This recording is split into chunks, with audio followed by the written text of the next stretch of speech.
नीति वचन अध्याय 3 पद संख्या 7 अत्यंत गूढ़ और प्रेरणादायक वचन है जो मनुष्य को आत्म जागरूकता, विनम्रता और धार्मिक अनुशासन का मार्ग दिखाता है।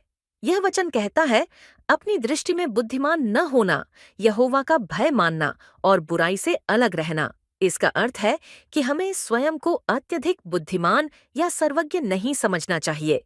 अक्सर जब मनुष्य अपने ज्ञान पर अभिमान करता है, तो वह परमेश्वर की इच्छा और मार्गदर्शन को नजरअंदाज कर देता है।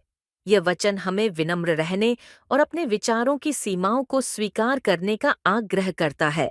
वचन में यहोवा का भय मानना का तात्पर्य यह नहीं है कि हमें डर कर जीना चाहिए, बल्कि इसका अर्थ है परमेश्वर के प्रति श्रद्धा, आदर और आज्ञाकारिता रखना।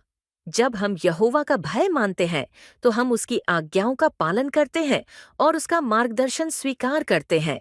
बुराई से अलग रहना एक नैतिक निर्देश है, जो यह सिखाता है कि जैसे ही हम यहोवा का भय मानना शुरू करते हैं, हमारे जीवन में नैतिक जागरूकता आती है और हम पाप या बुरे कार्यों से दूर रहने लगते हैं। बुराई से दूरी हमें आत्मिक रूप से शुद्ध और शांतिपूर्ण जीवन जीने में सहायक बनाती है। इस प्रकार यह वचन हमें सिखाता है कि सच्चा ज्ञान और समझ परमेश्वर के भय में है, न कि आत्म घमंड में।